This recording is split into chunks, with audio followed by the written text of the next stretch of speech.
हाँ तो चलिए दोस्तों अगला जो है देख लेते हैं हम लोग। 1919 ईस्वी में पंजाब में हुए अत्याचारों में अपने विरोध के प्रतीक के रूप में किस विख्यात व्यक्ति ने ब्रिटिश सरकार द्वारा प्रदान की गई नाइटहुड की उपाधि को वापस लौटा दिया? देखिए दोस्तों, हम 28 वर्ष के जितने भी आधुनिक भारत से क्वेश्चन पूछे गए हैं, पिछले 3 वीडियोज में मैंने 95 तक करा दिया है दोस्तों। अब ये लास्ट वीडियोज होगी, अगर मोबाइल का चार्जर नहीं ख़त्म हुआ तो इसमें पूरा हम जो है जितने भी आधुनिक भारत से क्वेश्चन है दोस्तों वो सब खत्म करके जाएंगे। अब तो बताइए दोस्तों उत्तर। 1919 ईस्वी में पंजाब में हुए अत्याचारों से अपने विरोध के प्रतीक के रूप में किस विख्यात व्यक्ति ने ब्रिटिश सरकार द्वारा प्रदत्त किए गए नाइटहुड की उपाधि को वापस लौटा दिया दोस्तों? 96 का। रविंद्रनाथ टैगोर ने दोस्तों जलियांवाला बाग हत्याकांड 13 अप्रैल 1919 ईस्वी में क्षुब्ध होकर ब्रिटिश सरकार द्वारा प्रदान की गई नाइटहुड की उपाधि वापस लौटा दी गई 13 अप्रैल 1919 में ईस्वी में दोस्तों, रविंद्रनाथ टैगोर ने। अगला, भारत के स्वतंत्रता संग्राम के दौरान घटी निम्नलिखित घटनाओं पर विचार कीजिए। चौरी चौरा घटना कब घटी? 1922 में। मालवा मिलिट्री सुधार 1909 में दोस्तों। सब याद रखिए। दांडी यात्रा दोस्तों, और उसके बाद माउंटेन्यू चेम्सफोर्ड सुधार। सही क्रम बताइए दोस्तों, उसके बाद मैं उत्तर बताता हूँ। 97 का दोस्तों।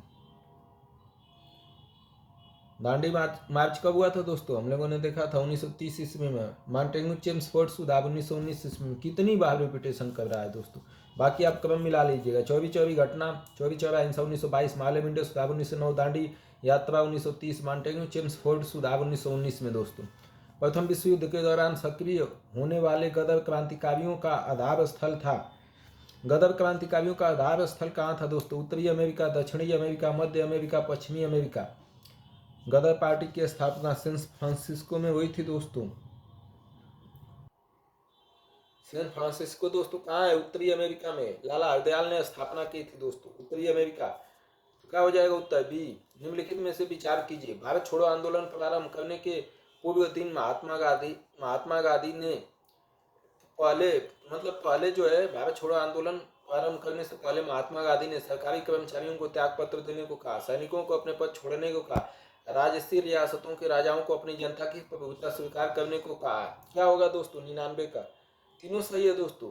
अबे यार, गांधी जी ने कहा कि सरकारी नौकरी से इस्तीफा दे दिया जाए, कांग्रेस के प्रति अपनी प्रतिनिष्ठा की घोषणा की जाए, सैनिकों से कहा गया कि वे अपने पदों को न छोड़ें बल्कि गोली चलाने से इनकार कर दें। सैनिक को पद छोड़ने की नहीं कहा गया दोस्तों, गोली चलाने से इनकार करने के लिए, तथा राजाओं को जनता की प्रभुता स्वीकार करने को कहा गया। ठीक है दोस्तों, राजाओं को क्या कहा गया? जनता की। तो सरकारी कर्मचारियों को त्याग पत्र देने को कहा गया। कौन सा ऑप्शन होगा दोस्तों? 99 का। गांधी जी ने कहा कि सरकारी नौकरी से इस्तीफा देने के बजाय कांग्रेस के प्रति अपनी निष्ठा। तो सरकारी कर्मचारियों को ये नहीं कहा कि तुम लोग त्याग पत्र दो, उन्होंने कहा कि कांग्रेस के प्रति अपनी निष्ठा जाहिर कीजिए। सैनिकों से पद छोड़ने को नहीं कहा गया, कहा गया कि तुम गोली चलाने से इनकार करो। और राजसी रियासतों के राजाओं को अपनी जनता की प्रभुता स्वीकार करने को कहा है। राजा के प्रति प्रभुता संपन्न स्वीकार न करके जनता के प्रति स्वीकार करें। तो ऑप्शन केवल सी सही है दोस्तों, सी, केवल 3 वाला। निम्नलिखित में से किस एक प्रदेश में सन 1935 के अधिनियम के अंतर्गत कांग्रेस का मंत्रिमंडल का गठन नहीं हुआ था दोस्तों?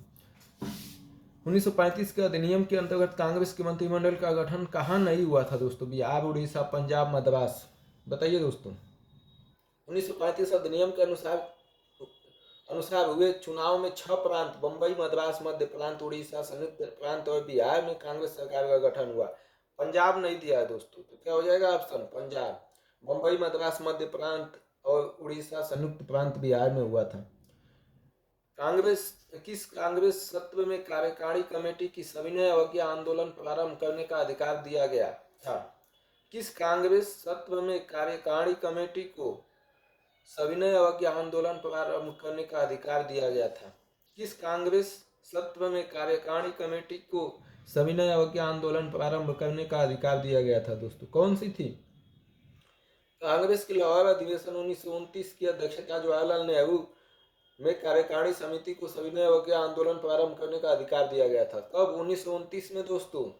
अध्यक्ष कौन थे? लाहौर अधिवेशन था और जवाहरलाल नेहरू क्या थे, अध्यक्ष थे। उसमें जो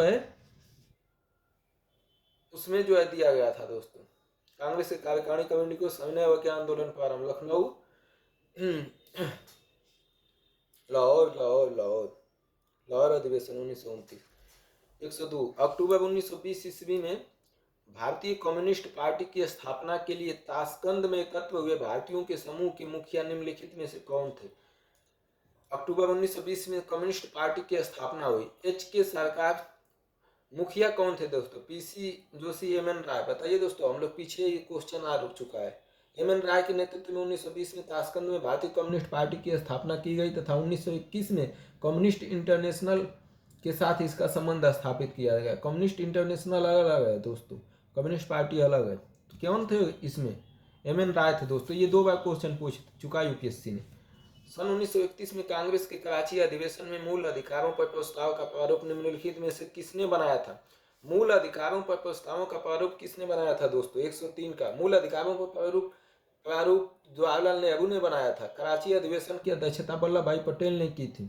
कराची अधिवेशन की अध्यक्षता वल्लभ भाई पटेल ने की थी दोस्तों। और मूल अधिकारों पर प्रस्ताव का प्रारूप जवाहरलाल नेहरू ने बनाया था दोस्तों। पंडित जवाहरलाल नेहरू दोस्तों रियल में बहुत ज़्यादा बुद्धिमान थे। संविधान की प्रस्तावना भी इन्होंने ही बनाई थी। इनकी सूझबूझ और इनकी लाइफ को मतलब जो है आसान नहीं है दोस्तों। बहुत ही बेहतरीन व्यक्ति थे। इनके गुण, इनकी योग्यता को हम सलाम करते हैं और आप इनको किसी तरीके से नज़रअंदाज नहीं कर सकते। आज भारत एक है तो पंडित जवाहरलाल नेहरू का विशेष योगदान है। निम्नलिखित में से कौन फरवरी 1918 ईस्वी में स्थापित यूपी किसान सभा की स्थापना में से संबंध नहीं था। यूपी किसान सभा की स्थापना कब हुई थी दोस्तों, फरवरी 1918 में। और कौन कौन शामिल थे दोस्तों उसमें, यूपी किसान सभा में दोस्तों।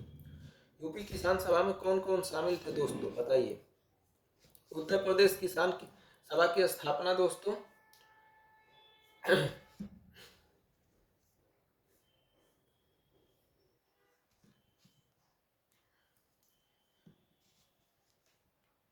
1918 ईस्वी में इंद्र नारायण द्विवेदी तथा गौरी शंकर मिश्र की मदन मोहन मालवीय ने भी इसमें अपना योगदान दिया था। तो कौन कौन थे दोस्तों, इंद्र नारायण द्विवेदी हो गए, गौरी शंकर मिश्र हो गए, मदन मोहन मालवीय हो गए, जवाहरलाल नेहरू नहीं थे दोस्तों। तो 104 का सी ऑप्शन हो जाएगा दोस्तों।